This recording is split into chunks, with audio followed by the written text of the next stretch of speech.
우리 다 같이 말씀을 봅니다. 사도행전 1장 8절입니다. 사도행전 1장 8절. 안 보셔도 암송을 하는 내용이지만 그래도 같이 보면서 같이 한번 봉독하도록 하겠습니다. 다 같이 읽습니다. 시작. 오직 성령이 임하시면 너희가 권능을 받고 예루살렘과 온 유대와 사마리아와 땅끝까지 이르러 내 증인이 되리라 하시니라. 아멘. 아멘. 너무도 유명하고 너무도 잘하는 구절. 우리의 평생의 소명이요 걸어가야 될 삶의 길, 그것이 안에 가득히 들어차 있는 줄로 압니다. 오늘 제목이 이제 그래서 내 증인이 되리라는 제목으로 같이 한번 말씀을 나누려고 합니다. 내 증인이 되리라, 우리의 사명의 길인데요, 그리스도인의 정체성이 좀 늦었네요. 내 증인이 되리라, 이 제목으로 같이 나가는데, 우리 그리스도인의 정체성이 여러 가지가 상당히 많습니다. 성경 속에 주어지는 것만 해도 아마 10대까지는 될 것이라 생각되어집니다. 몇 가지를 예를 들어보면 그리스도인, 그 다음에 제자, 그 다음에 빛과 소금, 왕같은 제사장, 또 십자가의 군사, 그리고 나그네, 청지기, 수많은 정체성이 있거든요. 그런데 이 모든 정체성이 집결되어져서 살아가야 될 삶의 길이 저는 증인이라고 확신합니다. 평생에 걸어가야 될 실천적인 삶, 그게 바로 증인이 아닌가 생각되어집니다. 그리스도인인데, 그리스도인이면 예수 그리스도를 닮아가는 삶이고 예수 그리스도를 보여주는 삶이어야 되거든요. 그리스도인이기 때문에 내가 있는 것이 아니라 그리스도가 살아서 움직이는 사람이거든요. 예수 그리스도의 충만함이 움직이는 사람. 그래서 그리스도인은 자기의 정체성이 그리스도로 짜여진 사람이고, 제자는 따라가는 사람이잖아요. 스승을 따라가는 사람이고, 스승이 예수 그리스도이시니 주님을 따라가는 삶. 어디로 따라가야 될 것인가? 무엇을 하며 따라가야 될 것인가? 나그네라고 얘기를 하잖아요. 나그네면 방황이 하는 나그네가 아니라, 방향이 없는 나그네가 아니라 분명히 나그네인데 목표점이 있는 거거든요. 예수 그리스도의 장성한 분량이라는 목표점이 있습니다. 성령께서 이끌어 가시면 그 길로 갈 것이고요. 청지기라고 하잖아요. 청지기인데 만약에 내가 가지고 있는 모든 것들이 내 것이라고 하면 청지기가 절대 아니거든요. 청지기라는 정체성을 가지고 있다면 내 모든 것, 내 호흡 하나까지, 내 생명까지 다 누구의 것인가? 예수 그리스도의 것이라는 얘기거든요. 그럼 이 모든 것들이 종합되어질 때 무엇으로 직결되어지는가? 결국은 예수 그리스도 안으로 직결되어지거든요. 그게 뭐냐면 이제 예수 그리스도의 증인이 되는 것. 내 증인이 되리라. 예수 그리스도의 증인이 되는 것. 어떤 정체성이든지 거기에서 무엇이 드러나야 될 것인가? 내가 아니라 예수 그리스도께서 드러나셔야 된다는 것. 그래서 우리의 자랑은 다 사라지고 우리의 모습은 다 사라지고 오직 한 분이신, 오직 삼위일체 되신 한 분이신 삼위일체 하나님께서 우리를 통하여서 살아나는 그 역사, 그게 바로 우리의 사명이고 우리가 걸어가야 될 길인 줄로 압니다. 이제 설명절이 다가오는데 우리가 뭘 해야 될까요? 친지들을 만날 것이고요, 그리고 지인들을 만날 것이고 가족들을 또 만날 겁니다. 거기서 우리가 뭘 해야 될 것인가? 증인의 사명을 감당해야 되겠죠. 우리를 통해서 우리의 자녀들이, 오랜만에 만난 자녀들이 살아계신 주님을 보고, 또 우리의 친지들이 우리를 통하여서 정말 주님이 누구이신가 더 헌신하고 섬기는 그 모습을 통해서, 전을 더 열심히 붙이는 모습을 통해서 정말 살아계신 주님이 누구이신가를 볼 수 있어야 되고, 어찌하든지 조금씩 빼면서 형님은 뭐 하세요? 나는 이렇게 열심히 하는데, 이렇게 이제 나가면 상당히 버거운 그런 설명들이 되겠죠. 그 사명 속에서 우리가 살아가는 삶의 여정 속에서 하나님의 그 사랑이 드러날 수 있는 그런 삶이 이루어진다면 우린 증인의 사명을 잘 감당해 갈 수 있을 것이라 생각되어집니다. 자, 증인의 사명을 감당하는데 증인이란 존재가 도대체 무엇일까? 정의가 필요할 거거든요. 증인은 도대체 어떤 존재인가? 무엇을 하는 존재인가? 제가 국어사전을 찾아봤더니 우리가 새겨야 될 내용이 거기에 그대로 들어가 있더라고요. 굳이 성경으로 들어가지 않아도 국어사전에도 증인은 이런 존재다 라고 얘기하는 걸 보니까 우리가 걸어가는 삶도 바로 이와 같다면 우리의 증인의 사명이 제대로 이루어지지 않을까라는 생각을 가져봅니다. 자, 증인의 국어사전적 의미를 한번 살펴보죠. 한번 봅니다. 한번 읽어볼까요? 첫 번째, 같이 시작. 자기가 듣고 본 사실을 진술하는 사람. 두 번째, 시작. 어떤 사실을 증명할 수 있는 사람. 세 번째, 시작. 그 사실을 보증하는 사람. 이게 마지막에 세 번째 보증이 나오면 조금 어려워지죠. 보증서 가지고 또 폐가 망신하신 분들 몇몇이 있으실 거라 생각되어져서, 보증은요 자기 모든 것을 다 내거는 겁니다. 이분은 정말 내가 보증합니다라고 할 때 그 보증 속에는 내 모든 재산까지 다 거는 거거든요. 이 예수 그리스도의 보증이 된다고 할 때 우리의 생명까지도 내어가는 것, 그게 다 들어가 있습니다. 듣고 본 사실을 진술하는 사람, 들은 것이 있어야 되고 본 것이 있어야 된다는 겁니다. 들은 것 없이 본 것 없이 증인이 된다는 것은 있을 수도 없는 얘기거든요. 그래서 말씀을 듣고 예수 그리스도가 누구이신지를 깨달아가는 것, 그게 반드시 필요합니다. 듣고 보는 것이 반드시 필요하고요, 진술해야 되니까 어떤 사실을 증명할 수 있어야 합니다. 그래서 확신이 가득 들어차야 됩니다. 내가 증명해야 되거든요. 이 길만이 생명의 길이다라고 분명히 논증해야 되고 증명해야 되거든요. 그렇기 때문에 확신이 가득 들어차 있어야 합니다. 확신이 가득 들어찰 때 내 모든 것을 다 바쳐도 괜찮다, 난 보증이 될 것이라, 예수 그리스도를 위하여서는 내 목숨까지도 순교의 제물로 내어놓을 수 있을 것이라, 그것이 끝이 아님을 믿기 때문에 그런 믿음을 가지고 있다면 이제 이와 같은 증인의 사명을 감당해 나갈 수가 있을 겁니다. 이것이 우리 안에 들어와 있는 국어 사전이 얘기하고 있는 건데도 불구하고 우리 그리스도인에게도 똑같은 사명이 아닌가라는 생각을 해봅니다. 자, 그렇다면 이제 한번 살펴보면요, 이 증인의 사명을 감당할 때 이 증인의 역할에 대해서는요, 어디부터 등장하기 시작하냐면 이제 복음서의 맨 끝에 예수께서 부활하신 다음부터 등장합니다. 그전에는 뭐 증인이 되라 이런 얘기가 없습니다. 왜냐하면 누가 계시기 때문에요? 예수님께서 직접 살아서 행하시며 움직이고 가르치시기 때문에 누구에게 증인이 되라고 하지 않으십니다. 그런데 예수님께서 이제 십자가 달리시고 부활하시고 승천하신 다음에 이제 증인이 되라고 하시거든요. 한번 질문을 드려보지요.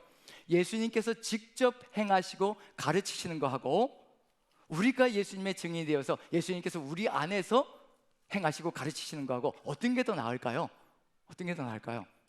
한번 생각해 보신 적 있나요? 예수님께서 직접 가르치시면, 왜 이 학원에서도 우리 부모님들이 좋아하는 거 있잖아요. 저자 직강, 이거 좋아하잖아요. 근데 그 저자의 강의록을 누군가가 배워가지고 하는 거하고 저자 직강하고 어떤 차이가 있을까요? 어느 쪽이 더 나을까요? 저자 직강이 더 낫겠죠. 그래서 예수님이 행하시고 가르치신 거, 성경 속에 있는 거 다 그런 거잖아요. 하나님이 주신 말씀이고 하나님이 이 땅에 오셨고, 저자께서 직접 행하시고 가르치시면 그 생동감이 얼마나 크겠습니까? 저도 그래서 간간히 이제 주님께 이런 투정을 부릴 때가 있고 호소를 할 때가 있습니다. 주님, 직접 좀 나타나셔서 좀 가르쳐 주십시오. 꿈속에라도 좀 나타나셔서 좀 가르쳐 주십시오. 이게 답답해서 견딜 수가 없습니다. 알고 싶은데, 깨닫고 싶은데 어디에도 없는 것 같습니다. 아직 이 부분을 바르게 해석한 사람이 없는 것 같습니다. 좀 깨닫게 해주십시오. 그럼 주님께서 어떻게 해주실까요? 꿈에 나타나실까요? 안 나타나실까요? 다들 이렇게 당신에게 나타날 리가 없지요, 그런 표정이신 것 같은데, 꿈에 한 번도 나타나신 적이 없는데 제 착각으로 그냥 배웠다라고 생각하는 건지, 어쨌든 그와 같이 직접 나타나셔서 말씀해 주시면 얼마나 감동이 될까. 정말 그 입술로 주장 이렇게 얘기하실 때 그 느낌, 그리고 그 표정, 그것 하나하나 볼 때마다 어떤 느낌일까? 그래서 사도들이 참 부러울 때가 많습니다. 3년 동안 동고동락하면서 배우고 느끼고 체험하고 걸어갔던 그 삶이, 그 생동감이 어떤 것일까? 그게 생생하게 감동으로 느껴졌을 거라 생각되어지고 부럽기 그지없습니다. 다른 건 안 부러운데 주님께 직접 이렇게 배웠다는 것, 그것이 너무도 부럽기도 한 그런 일입니다. 자, 그런 점에서 본다면요, 예수님께서 직접 행하시면 훨씬 더 나을 터인데 왜 우리에게 오셔서 성령으로 내주하셔서 우리를 통하여서 행하시고 가르치시려고 할까? 저 자신만 생각해도요, 저도 고집이 있거든요. 제 생각도 있고 제 주장도 있습니다. 제가 원하는 것도 있어요. 제가 원하는 계획도 있습니다. 제가 추구하는 것도 있습니다. 이 단계를 거쳐서 제가 원하는 것이 있거든요. 엠마오로 가던 제자들도 살펴보면 예수님께서 부활하셔서 같이 걸어가는데 예수님께서 너희가 나눴던 이야기가 무슨 얘기냐라고 얘기하자, 당신이 예루살렘에서 지금까지 있었으면서 무슨 일이 벌어졌는지 모르느냐, 우리가 지금 어떤 좌절감을 가지고 왔는지 모르느냐, 우리 꿈이 어떻게 뭉개져 버렸는지 당신이 모르느냐, 우리가 그분이 선지자인 줄 알고 따라다니며 우리나라 좀 세우려고 끝까지 쫓아다녔는데 우리가 어떻게 좌절되었는지 당신이 알지 못하느냐. 다 자기들의 꿈이 있다는 겁니다. 계획이 있다는 거예요. 그 계획이 좌절되어져서 지금 낙향하고 있는 중입니다. 그럼 우리에게도 계획이 있고 주장이 있고 뜻이 있거든요. 이걸 다 설득해 가면서 성령께서 행하시고 가르치셔야 되는 거예요. 우리 고집 한가락하잖아요. 우리 전부 다. 저도 그렇지만 우리 모두가 한가락하는데 주님께서는 뭘 하시면 강제로 하지 않으십니다. 두드리시죠. 문 밖에 서서 두드리시는 겁니다. 마음 문을 끊임없이 두드리시는 겁니다. 우리의 마음 문은 바깥에 문고리가 있는 것이 아니라 누군가 잡아채서 열 수 있는 것이 아니라 안쪽에 문고리가 있어서 안쪽에서 열어야 열리는 게 우리의 마음 문입니다. 그것을 아시기 때문에 끊임없이 두드리시는 겁니다. 내 음성을 듣고 너희가 문을 열면 내가 너에게 들어가 너와 함께 먹고 마실 것이라, 그것을 부탁하시는 거죠. 우리를 설득해 가시면서 행하시고 가르치셔야 되니 그것이 얼마나 어려울 것인가. 그걸 생각해 본다면 그럼에도 불구하고 하나님께서 이 길을 선택하셨다는 것은 어떤 의미가 있을까? 저는 첫 번째 주님의 사랑이라고 생각합니다. 우리를 하나님의 형상으로 만들어 놓으시고 우리를 놓치지 않으시고 우리와 함께 사역하시며 우리와 함께 하나님의 뜻을 이루어 가시려고 하시는 하나님의 그 사랑이 우리 안에 가득히 들어차 우리를 버리지 않으시려는 그 사랑으로 우리와 함께 동행하기를 간절히 소망하시며 우리를 이끌어 가시는 그 사랑이 우리 안에 있기 때문에 주님께서 우리를 통하여서 역사하시기를 간절히 소망하신다는 것, 그게 마음속에 느껴집니다. 우리가 어떠할 때 하나님의 이 뜻을 받들어서 걸어갈 수 있을 것인가, 우리가 우리를 내어드리는 것에 따라서 다른 길을 걸어갈 수 있다는 걸 분명히 알 수 있거든요. 우리가 얼마만큼 주님께 우리를 내어드리느냐에 따라서 주님께서 얼만큼 행하시고 가르칠 수 있을 것인가, 그것이 드러난다는 점에서 우리가 나아가야 될 길이 무엇인가, 그걸 한 번 더 살펴볼 수 있지 않을까 싶습니다. 그리고 성령으로 역사하시는 것과 그리고 또 육신으로 이 땅에서 역사하시는 것, 어떤 차이가 있을까요? 만약에 예수님께서 살아서 육신으로 계시며 계속 행하시며 가르치신다, 성령으로 역사하지 않으시고 어떤 일이 벌어질까요? 예수님은 어느 한 장소에 제한되어질 겁니다. 거기에만 예수님께서 임하실 수가 있고 거기에서만 행하시고 거기에서만 가르칠 수가 있거든요. 하지만 성령으로 역사하시면 어떤 일이 벌어질까요?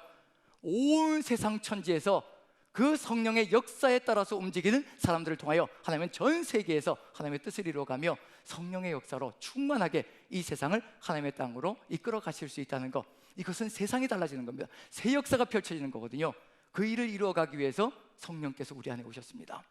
성령의 역사를 따라가는 그 사람들마다 전 세계 곳곳에서 하나님의 놀라운 역사, 충만한 역사, 예수로 충만해진 사람들이 한 걸음씩 한 걸음씩 주님과 따라갈 때마다 그곳에서 구원의 역사가, 하나님의 성령의 역사가 가득 들어차므로 온 세계가 주님께로 나올 수 있는 길이 활짝 열렸다는 것. 그런데도 불구하고 지금 이 시대 속에서 이단들이 선포하는 게 있죠. 뭐라고 얘기하느냐면 자기가 보혜사라고 얘기하는 겁니다. 자기가 보혜사 성령이라고 얘기하는 거예요. 늙어가는 육신이 분명히 본인도 느껴질 텐데 자신이 보혜사라고 얘기하는 겁니다. 그 테두리에 갇혀가지고 거기에 머물러서 거기에서밖에 임재할 수 없는 것이 바로 자기가 보혜사라고 얘기할 때 벌어지는 일인데, 그것도 잊어버리고 자신이 보혜사라고 주장하는 사람이 있습니다. 또 하나님 어머니라고 주장하는 여인이 있습니다. 자기가 있는 거 거기밖에는 임재할 수가 없거든요. 하나님 어머니를 믿고 따라가다 보면요, 성령께서 역사하신다는 게 무엇인가? 지금 우리 시대는 성령의 역사가 우리를 통하여서 분출되어지는 역사거든요. 어느 누구든지 자기가 하나님 행세를 하는 사람이 있다면요, 지금 어떤 시대인지 착각하고 있는 중입니다. 모르고 있는 겁니다. 다 이단들입니다. 우리는 걸어가야 될 길이 뭐냐면요, 오직 한 가지입니다. 우리는 하나님의 행세를 해야 될 존재들이 아니라 오직 예수 그리스도의 증인이 될 사람들입니다. 오직 예수 그리스도의 증인, 하나님의 증인으로서 살아가야 될 존재라는 것, 그걸 마음에 새긴다면요, 어느 누구도 하나님의 행세를 해서는 안 된다는 것, 그건 전부 다 잘못되어진 것이라는 것, 따라갈 필요도 없고요, 현혹될 필요도 없습니다. 한번 생각해 보십시오. 그 사람이 있는 곳에서만 고작 해야 하나님의 행세를 할 수 있는 사람, 그 사람을 따라갈 필요가 뭐가 있겠습니까? 이제 곧 죽음이 올 터인데 따라가다가 망하는 길이 열리는 거죠. 자, 그런 점에서 우리가 걸어가야 될 삶의 길, 성령의 역사를 어떻게 인도하며 이끌어가며 또 성령의 역사 속에 어떻게 우리가 살아가야 될 것인가, 성령께서 임재하실 때 우리가 걸어가야 될 증인의 사명이 무엇인가 라는 것을 한번 살펴보면, 무엇이 증인으로서 우리가 선포해야 될 내용인가, 여기서 듣고 본 사실을 진술하고 또 증명할 수 있고 사실을 증명하고 사실을 보증하는 것, 이것이 어떤 것인가 한번 우리가 살펴봐야 되겠죠. 어디에서 살펴볼 수 있냐면요, 이제 사도 중에 한 명이 가룟 유다가 자리를 버리고 떠났습니다. 그 자리를 메꾸는 이야기가 바로 사도행전 1장에 들어가 있습니다. 누구를 뽑을 것인가? 바로 이런 조건 속에 들어가 있는 사람을 뽑아야 된다. 이게 바로 증인의 사명이다 라고 얘기를 하고 있거든요. 증인이 걸어가야 될 길이다. 거기서 중요한 것이 무엇인지 한번 살펴봅니다. 한번 보지요. 마띠아를 뽑을 때 사도행전 1장 21절 22절 우리 같이 한번 천천히 읽어봅니다. 같이 시작. 이러함으로 요한의 세례로부터 우리 가운데서 올려져 가신 날까지 주 예수께서 우리 가운데 출입하실 때에 항상 우리와 함께 다니던 사람 중에 하나를 세워 우리와 더불어 예수께서 부활하심을 증언할 사람이 되게 하여야 하리라 하거늘. 무엇을 증언하는 사람인가요? 증인은 증언하는 사람이거든요. 무엇을 증언한다고 되어 있나요? 바로 예수 그리스도의 부활을 증언할 사람이라고 되어 있습니다. 예수 그리스도의 부활을 증언한다. 그럼 무슨 얘기인가요? 예수 그리스도의 부활, 살아계시다는 겁니다. 죽지 않으셨다는 겁니다. 우리가 삶을 살아가며 잊어버리는 것이 있는데 바로 이 진리를 잃어버릴 때가 참으로 많습니다. 세상 속에 살아가면서요, 예수님이 없는 것처럼, 죽으신 것처럼, 지금 우리와 함께하지 않는 것처럼 생각하며 걸어갈 때가 참 많습니다. 부활하셨습니다. 죽지 않으셨습니다. 죽음을 딛고 일어나셔서요 부활하셨고, 죽음이 끝이 아니라는 것을 우리에게 알려주시고 계시는 중입니다. 이걸 잃어버리는 그 순간에요 우린 세상 속에 무너질 수밖에 없습니다. 주님이 지금도 살아서 우리와 함께하고 계십니다. 믿습니까? 예수 그리스도께서 지금도 함께 살아서 역사하시며 우리를 이끌고 가신다는 겁니다. 우리 주님께서 우리와 함께 하신다는 것, 그리고 살아서 역사하신다는 것, 우리의 삶의 길이 이 땅의 끝이 아니라는 것을 알려주시고 계시는 중입니다. 우리가 초점이 이 땅에 맞춰져 있거든요. 어찌하면 이 땅에서 좀 더 잘 살고, 좀 더 안락하게, 좀 더 평탄하게, 평안하게, 나도 잘 살고 내 자녀들에게도 좋은 것 물려주면서 좀 더 안락하게 살아갈 수 있게 만들어 갈까, 우리의 초점이 거기에 맞춰지거든요. 그런데 증인은 그 역할이 아니라는 겁니다. 증인의 역할은요 바로 예수 그리스도께서 부활하셨다는 것을 증언하는 것이 바로 증인의 사명이라는 겁니다. 예수님께서 살아계시지 않다면 우리가 이렇게 살아갈 필요가 없습니다. 바울 사도가 분명히 얘기하거든요. 만약에 예수님께서 부활하지 않으셨다면 우리가 가장 불쌍한 사람일 것이라고. 죽은 존재를 위하여 이렇게 모든 것을 다 희생하며 헌신하며 살아가는 이 삶이 얼마나 불행하며 안타까울 것인지, 하지만 우리는 예수 그리스도께서 살아계시다는 것을 직접 목격하고 눈으로 또 체험하고 그리고 마음으로 삶으로 체험하며 걸어가고 있는 존재라는 것, 우리 모두는 다 예수 그리스도께서 살아계시다는 것을 이미 믿고 있는 존재들입니다. 믿음의 눈을 가지고 이미 보고 있는 중이고요, 믿음의 눈을 가지고 이미 확신하고 있는 중입니다. 그 예수님께서 살아계실 때 우리는 어떤 길을 걸어갈 것인가? 성령께서 역사하셔서 예수님께서 살아계시다는 것을 우리에게 강하게 믿게 확신케 하시고, 우리가 주님이 함께 하심으로 예수만으로 충만할 때 우리는 어떻게 살아갈 수 있을 것인가? 이미 여기에서 천국 생활을 시작하는 거죠. 자, 천국에는 법이 있을까요? 없을까요? 한번 여쭤봅니다. 천국, 우리가 죽어서 가는 곳, 여기 살아서 있는 곳 말고 죽어서 가는 곳 천국에 법이 있을까요? 없을까요? 안 가봐서 모르신다는 표정이신데, 구약 성경 속에 613가지의 법이 있고 율법이 있고요, 신약에도 또 무지 많습니다.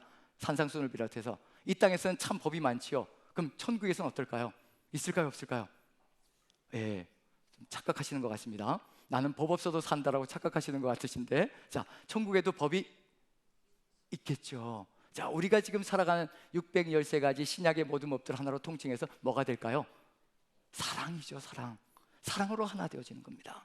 그럼 천국은 무엇으로 살아가는 곳인가? 사랑으로 살아가는 곳이거든요. 사랑 하나로 살아가는 겁니다. 이곳에서 우리가 하는 게 뭘까요? 예수 그리스도의 부활하심과 우리가 예수 한 분만으로 충만해질 때 우리가 사랑을 배워가는 겁니다. 이 땅에서 사랑을 배워가며 훈련하며 살아갈 때 우리는 이 땅에서부터 무엇을 살아가고 있는 중인가? 천국을 살아가고 있는 중입니다. 그 천국을 살아갈 때 우리는 이미 천국의 이상을 바라보며, 천국은 이럴 것이라, 이곳이 바로 천국이구나, 그걸 느끼면서 사랑하는 공동체를 이루어갈 때 우리가 체험하며 걸어갈 수 있다는 거, 이곳에서 사랑을 배우면 우리 이미 천국 생활을 하고 있는 중이고요, 그 천국으로 가고 있는 중입니다. 그렇다면 그 사랑이 무엇인가? 성령께서 충만하게 역사하시고 성령 강림하셨을 때, 사도행전 2장 3장을 보면요, 성령 강림하셨을 때 바로 사랑 공동체가 바로 이런 것이다라는 것을 알려주십니다. 결론 부분에 가서 2장, 3장, 4장이 바로 그런 결론이 등장하는데요, 2장의 결론에 가서도 그런 결론으로 나아가고 4장의 결론에 가서도 또 그런 결론으로 나갑니다. 이게 바로 예수님이 함께 하시는 부활의 증인의 삶을 살아갈 때 우리의 삶 속에서 펼쳐지는 일이라는 것, 성령께서 함께 하실 때 우리가 권능을 받고 이렇게 증인이 될 때 이와 같은 역사가 이루어질 것이라는 것, 그걸 보여주거든요. 자, 4장을 한번 보죠. 4장을 봅니다. 4장 31절 같이 한번 읽어보죠. 4장 31절 같이 시작. 빌기를 다함에 모인 곳이 진동하더니 무리가 다 성령이 충만하여 담대히 하나님의 말씀을 전하니라. 자, 누가 충만했다고요? 성령이 충만합니다. 사도행전 2장, 3장, 4장은 이 성령 충만, 성령께서 강림하시고 이 성령 충만을 지키는 것이 얼마나 소중한 것인가. 바울 사도도 끊임없이 얘기하죠. 술 취하지 말라, 이는 방탕한 것이니 오직 성령 충만을 받으라. 그러할 때 공동체가 달라진다는 것, 그걸 얘기하고 있는 중이거든요. 지금 성령 충만함이 가득히 들어차니까 무리가 다 성령이 충만함에 담대히 무엇을 전한다라고 되어 있나요? 하나님의 말씀을 전한다라고 되어 있습니다. 하나님의 말씀으로 가득 들어차는, 말씀이 진리임을 깨닫고 이 진리를 살아가는 역사가 펼쳐집니다.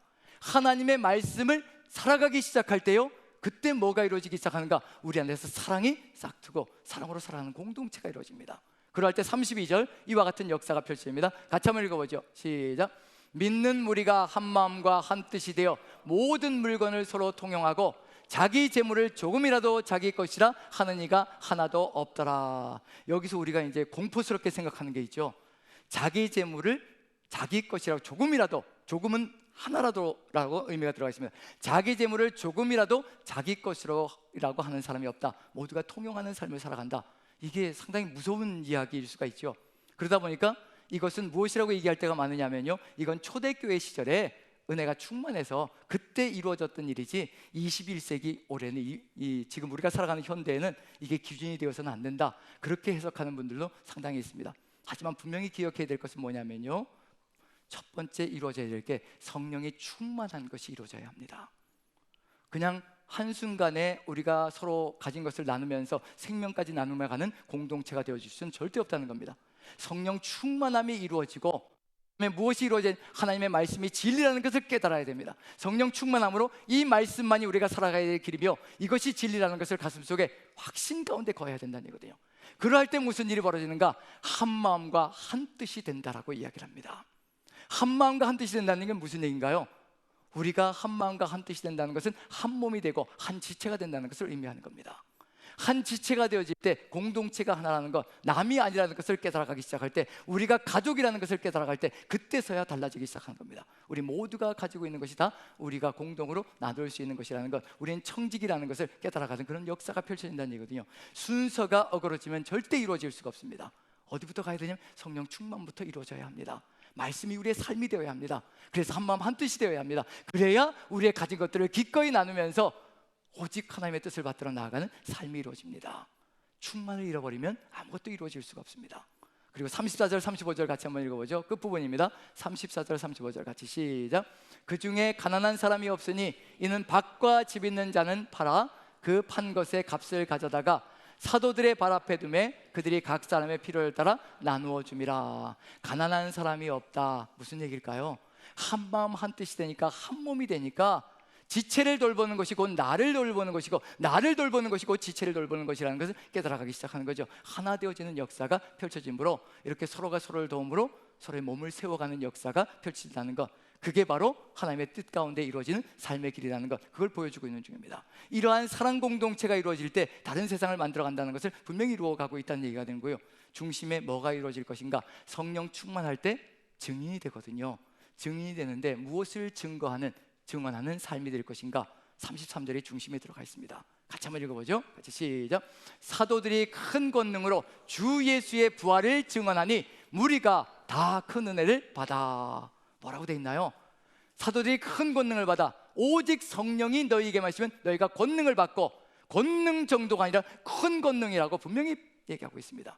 그 큰 권능이 임할 때요, 무엇을 증언하게 되는가? 주 예수의 부활하심을 증언하게 됩니다. 살아계시다는 겁니다. 예수님께서 살아계시다는 겁니다. 그럼 주님의 말씀이 옳다는 것을 입증한 겁니다. 이 세상에 어느 누구도 죽었다가 살아난 자가 없는데, 영원한 생명으로 살아난 자가 없는데 예수님만이 죽으셨다 살아났다는 겁니다. 그게 뭘까요? 예수님의 말씀만이 진리라는 것을 우리에게 알려주고 있는 중입니다. 그 외에는 없다는 것을 우리에게 증거하고 있는 중이거든요. 그러할 때 그 말씀을 따라 부활하신 주님을 증거할 때, 그리고 판 것을 따라서 이제 우리가 큰 은혜를 받고 나누는 역사가 펼쳐집니다. 그래서 우리의 삶 속에서 성령의 역사로 큰 권능을 받고 예수 그리스도의 부활하심이 우리 안에서 생생하게 생동감 있게 움직일 때 우리는 큰 은혜를 누리게 되고, 그 은혜가 우리의 삶을 다르게 만들어간다는 것, 중심이 무너지면 아무것도 할 수가 없습니다. 증언의 사명은 성령 충만함으로 큰 권능 가운데 거할 때 이루어질 수 있는 일이라는 것, 그리고 큰 은혜가 우리 안에 가득 들어찰 때 이루어질 수 있는 일이라는 것을 우리에게 알려주고 있는 중입니다. 아무렇게나 할 수 있는 것이 아니라는 것을 분명히 얘기하고 있는 중이 되는 거죠. 자, 여기서 분명한 건 뭐냐면요, 한 가지를 분명히 인지하고 넘어가야 될 겁니다. 부활하시기 전까지는 이 호칭이 나타나지 않았는데, 부활하신 다음에 이 호칭이 등장합니다. 제가 33절을 다시 한번 읽어보겠습니다. 사도들이 큰 권능으로 주 예수의 부활을 증언하니 무리가 큰 은혜를 받아. 그 다음에 마띠아, 사도 중에 한 명을 다시 뽑을 때요, 그때도 뭐라고 되어 있는가 한번 같이 읽어봅니다. 다시 한번 더 돌아가서 읽어봅니다. 사도행전 1장입니다 21절 22절 같이 한번 읽어보죠. 같이 시작. 이러함으로 요한의 세례로부터 우리 가운데서 올려져 가신 날까지 주 예수께서 우리 가운데 출입하실 때 항상 우리와 함께 다니던 사람 중에 하나를 세워 우리와 더불어 예수께서 부활하심을 증언할 사람이 되게 하여야 하리라 하거늘. 이 예수가 누구인가를 계속해서 강조하는 것이 있습니다. 예수님께서 부활하시기 전에는 이 호칭이 나타나지 않았습니다. 주 예수라는 호칭은요, 부활 전에는 전혀 나타나지 않았습니다. 부활하신 이후부터 예수 그리스도가 우리의 주시고 주 예수라는 호칭이 따라붙기 시작합니다. 그래서 사도행전 속에 계속해서 쏟아져 나오는 것, 주 예수, 주 예수. 바울 서신 속에도 끊임없이 나타나는 것, 주 예수라는 겁니다. 주 예수. 주자가 앞에 붙어 있습니다. 우리의 주시라는 겁니다. 우리의 주인이시라는 겁니다. 휴리오스라는 얘기는 간간히 등장했지만 주 예수가 합쳐져서 이렇게 주님이 우리의 주님, 예수가 바로 우리의 주님이시다, 이 호칭이 등장한 것은 부활 이후로 우리의 삶을 이끌어가는 존재가 누구인가, 성령으로 임재하신 분이 누구인가, 바로 예수 그리스도가 우리의 주인이시라는 겁니다. 우리가 주 예수라고 고백하면 우리가 삶을 살아가야 되거든요. 주 예수라는 고백 속에 뭐가 들어가 있냐면 우리 주님이 주인이시라는 것을 고백하고 있는 중입니다. 우리의 왕이라는 겁니다. 우리의 호흡 하나까지도, 우리가 가진 모든 것까지도, 우리의 생명까지도, 생사여탈권까지도 누가 쥐고 있다는 얘기냐면 예수 그리스도께서 쥐고 계시다는 겁니다. 주 예수라고 고백하면서 늘 주 예수여라고 우리가 부르시면서 주여라고 기도하면서 우리는 예수님을 주인으로 모시는 것이 아니라 내가 주인이 되어서 내가 내 마음대로 오히려 예수님을 내 종으로 부르듯이 내가 원하는 것을 이루어가는 도구로, 통로로 삼아서 살아가려고 하는 그 삶들이 우리의 삶 속에 펼쳐질 때가 참으로 많습니다. 주 예수이십니다. 우리가 주 예수라고 고백할 때 주 예수의 증인이 되어서 살아가고 있는 중입니다. 주 예수의 증인이 된다는 건 무슨 얘기일까요? 주님이 무엇을 하셨는지, 무엇을 행하셨는지, 무엇을 가르치셨는지 정확하게 깨닫지 못하면요, 우리 걸 주장할 수밖에 없습니다. 세상 사람들의 이야기를 주장할 수밖에 없습니다. 지금 우리는 우리 것을 주장하고 있는지, 우리 것을 행하며 가르치고 있는지, 아니면 주님의 것을 행하며 가르치고 있는지, 주 예수라고 한다면요, 분명히 해야 될 것이 있습니다. 제가 다시 한 번 더 읽어보겠습니다. 무엇을 증언해야 될지, 그럼 증언하기 위해서는 분명히 알아야 될 게 있는 거죠. 주님이시잖아요. 주님이 무엇을 하셨는지 알아야 우리가 그것을 증언할 수 있을 거 아닙니까? 21절 보시면요, 이러함으로 요한의 세례부터 우리 가운데 올려져 가신 날까지 주 예수께서 우리 가운데 출입하실 때 항상 우리와 함께 다니던 사람 중에 하나를 세워 우리와 더불어 예수께서 부활하심을 증언할 사람이 되게 하여야 하리라 하거늘. 만약에 부활의 증인만이 되기를 소망하셨다면요, 부활하신 걸 본 사람이면 되는 거예요. 그저 예수님이 부활하셨다는 것을 보기만 하면 증언자가 될 수가 있을 겁니다. 그런데 한번 생각해 보십시오. 뭐부터 시작하느냐면요, 요한의 세례부터 우리 가운데 올려져 가신 날까지, 요한의 세례를 받은 그날부터 예수님께서 시작하신 그날부터 승천하신 마지막 그 순간까지 무엇을 행하시며 무엇을 가르치셨는지 그것을 정확하게 알지 못한다면 부활의 증인을 살아간다고 하면서도 예수님의 부활이 아니라 내가 원하는 부활을 이뤄가려고 하기 십상이라는 것을 알려주고 있는 중입니다. 항상 우리와 함께 다니던 사람, 시작부터 끝까지 정확하게 예수님께서 무엇을 하셨는지 정확하게 깨달은 사람, 그 사람이 무엇을 할 수 있다는 얘기는 바로 증인이 될 수 있다는 얘기입니다. 그래서 배워야 하는 겁니다. 그래서 말씀을 배우고 예수님께서 시작부터 끝까지 무엇을 하셨는지, 하나님 나라는 도대체 무엇인지 그것이 우리 마음속에 정확하게 들어와 있지 않으면요, 하나님 나라가 아니라 정말 내 나라 선포할 수 있고요, 내가 원하는 나라를 세워가려고 한가님을 쓸 수가 있습니다. 교회 와서는 이렇게 얘기하고 자녀들에게 말할 때는 다른 소리 할 수가 있거든요. 우선순위를 학교에다 둘 수가 있고요, 우선순위를 공부에다 둘 수가 있고요, 우선순위가 예수님이 아닐 수가 있다는 겁니다. 모든 것의 우선순위, 모든 것의 판단 기준, 너희는 먼저 그의 나라와 그의 의를 구하라, 그러면 이 모든 것을 너에게 더하시리라.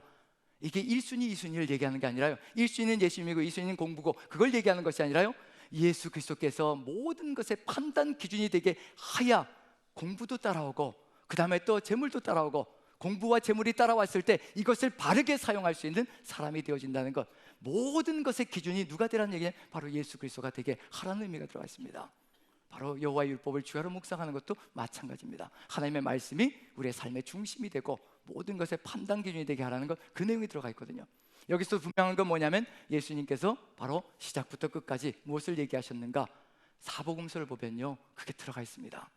사복음서, 복음서마다 뭐가 들어가 있냐면 하나님의 사람 예수님께서 뭐라고 얘기하시면 내가 온 것은, 인자가 온 것은 이라는 얘기를 한 부분이 있습니다. 사복음서마다요. 그래서 마태가 내가 온 것은, 인자가 온 것은 이렇게 얘기하시면서 인자가 온 것은 이것을 위하여 왔다. 마가복음도 그게 있고요, 그리고 누가복음도 인자가 온 것은, 그리고 요한복음도 내가 온 것은 이런 목적을 위하여 왔다. 이 네 가지가 다 합쳐져야 합니다. 합쳐져서 어디로 들어가요? 사도행전 속으로 들어가 하나로 연결되어져야 합니다. 복음서 4권이요 하나로 통합되어져서 사도행전에서 성령의 역사로 우리의 삶이 되어질 때 하나님의 뜻이 이루어지는 역사가 펼쳐지거든요. 자, 그래서 한번 복음서를 한번 보도록 하겠습니다. 마태, 마가는 동일합니다. 마태, 마가. 자, 20장 28절, 마태복음 20장 28절, 마가복음 10장 45절 같이 한번 읽어보죠. 같이 시작.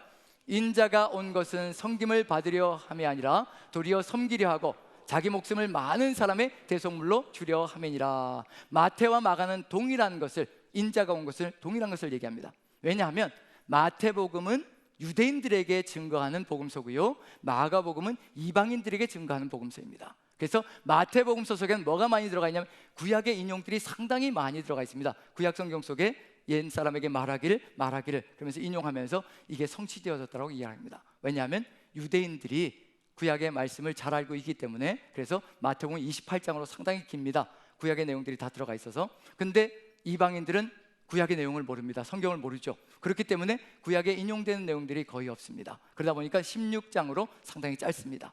그래서 이방인들에게 주어지는 복음. 그렇지만 유대인이나 이방인이나 예수님께서 오신 목적은 똑같습니다. 유대인에게도 이방인에게도 인자가 온 것은 섬김을 받으려 함이나 도리어 섬기려 하고 자기 목숨을 많은 사람의 대속물로 주기 위하여 왔다. 십자가로 생명을 구원하기 위해서 오셨다. 이것만큼은 정확하게 동일하다는 겁니다. 이 마음을 우리가 정확하게 깨닫는다면요, 우리가 걸어가야 될 삶의 길이 무엇인가? 예수님께서는 섬기러 오셨고 목숨을 주시기 위해서 오셨고 희생하고 헌신하여 모든 것을 다 내어서 구원하시기 위해서 오셨다면 우리는 어떻게 살아가야 될 것인가?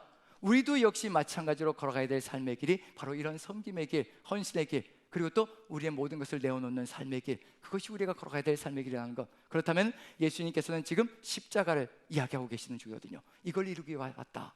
그래서 우리 현수막을 보시면요, 오늘 빛의 소리가 있는데 지금 예루살렘에 십자가가 서 있습니다. 증인이 된다는 건 어떤 의미일까요? 저 십자가를 세상 곳곳으로 옮겨놓는 겁니다. 우리를 옮겨놓는 것이 아니라요, 저 주님의 십자가를 세상 곳곳으로 옮겨놓는 것이 증인의 사명이라는 것, 바로 예수 그리스도의 그 삶을 우리의 삶을 통해서 증언하며 옮겨놓는 것이라는 것, 그걸 이야기하고 있는 중이거든요. 이 희생과 헌신을 통하여서, 이 십자가를 통하여서 무엇을 이루기 위하여 오셨는가? 누가복음은 연결시켜서요 그걸 보여주고 있는 중입니다. 자, 누가복음으로 넘어갑니다. 한번 읽어보죠. 자, 누가복음 19장 10절 같이 한번 읽어봅니다. 같이 시작. 인자가 온 것은 잃어버린 자를 찾아 구원하려 함이니라.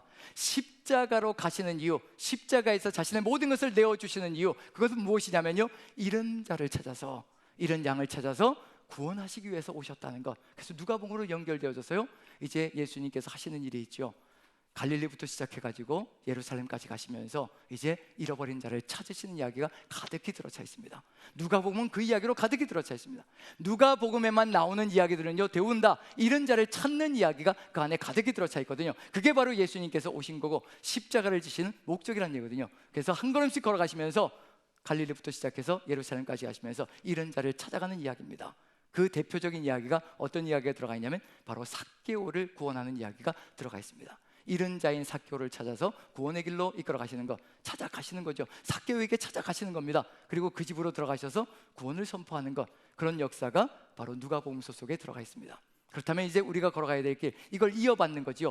예수님께서는 갈릴리에서 예루살렘까지 잃은 자를 찾아서 샅샅이 뒤지면서 걸어가셨다면 우리는 이제 예루살렘부터 시작해서요 그리고 유대와 그리고 사마리아와 땅끝까지 걸어가며 잃은 자를 찾아 나가는 것, 그게 바로 우리가 걸어가야 될 삶의 길이고 사명의 길이라는 것. 무엇을 통해서인가? 예수 그리스도의 그 생명을 통해서 이루어가는 그 사명이 우리의 삶 속에 주어진 증인의 사명이라는 것, 그걸 보여주고 있는 중이고요. 그 다음에 요한복음으로 넘어가면 이렇게 잃은 자를 찾아서 구원하신 다음에 무엇을 하시길 원하시는가? 요한복음 10장 10절을 같이 한번 읽어봅니다. 같이 읽습니다. 시작. 내가 온 것은 양으로 생명을 얻게 하고 더 풍성히 얻게 하려는 것이라. 무엇을 주시기 위해서요? 양으로 생명을 얻게 하고 더 풍성히 얻게 하는 것이라. 영생의 선물을 주시려고 십자가로 가셨고, 마태마가복음서 십자가로 가는 이유가 이렇게 구원의 길로 이끌어 가시기 위해서 이제 주님께서 그 길로 가셨고, 그래서 그 십자가를 통하여서 잃은 자를 찾아서 무엇을 하시려고요? 영원한 생명을 부여하셔서 풍성한 생명을 누리게 해주시려고, 이게 복음서 속에서 예수님께서 이 땅에 오셔서 우리를 위하여 하신 일입니다. 우리가 걸어가는 삶의 여정 속에서 우리가 이루어가야 될 게 무엇인가? 증인의 사명을 통해서 이루어가야 될 게 무엇인가? 우리도 바로 이와 같은 주님의 십자가를 통하여 우리도 잃은 자를 찾아서 한 사람 한 사람 주의 길로 이끌어가며 영원한 생명의 길로 인도해 가는 것, 그게 바로 우리에게 주어진 사명이라는 점에서 증인의 사명을 감당할 때 오직 예수 그리스도의 이 생명이 우리를 이끌어가며 주의 뜻을 펼쳐간다면 우리를 통하여서 우리 남산교회 안에 영원한 생명으로 가득히 들어차며 우리가 흘러넘쳐서 이 창원 지역으로 또 열방으로 흘러가는 놀라운 역사가 펼쳐질 것이라 확신되어집니다. 우리 안에 증인의 사명으로 주와 함께 동행하며 나아가는 우리의 삶이 되기를 간절히 축원드립니다. 우리 같이 한번 기도했으면 좋겠습니다. 우리가 이 증인의 사명을 감당하며 나아가기 위해서 또 열방을 향하여 주의 뜻을 펼치며 또 주의 마음을 이루어가기 위해서 우리에게 반드시 필요한 것이 바로 성령 충만함을 우리가 다시 한번 기억해야 될 필요가 있습니다. 성령 충만할 때 우리가 이 길을 걸어가며 주의 말씀을 따라 걸어가며 주의 뜻을 이루어갈 수 있을 것이며 주의 역사를 이루어갈 것이라는 것, 주님의 그 마음이 가득 찰 수 있도록 성령 충만함으로 인도하여 주시옵소서. 다 같이 한 목소리로 기도합니다. 사랑의 하나님, 우리 하나님께서 함께하여 주시어서 우리 안에 성령 충만함의 역사가 가득하게 도와주옵소서. 아버지, 그 충만함의 역사를 통하여서 오직 주의 뜻을 이루어가며 이 세상 속에 주의 십자가를 증거함으로, 우리의 삶으로 증거함으로 오직 구원의 역사, 잃어버린 양들을 찾아가는 아버지 그 사명을 감당케 도와주옵소서. 오직 잃어버린 양들이 주께로 돌아오며 영생의 기쁨 가운데 우리가 하나 될 수 있도록 주께서 축복하시고 우리 남산교회 안에도 그 생명이 가득 차 아버지 흘러넘치는 삶이 되게 도와주시옵소서. 감사드리며 우리 구주 예수 그리스도 귀하신 이름 받들어 기도합나이다.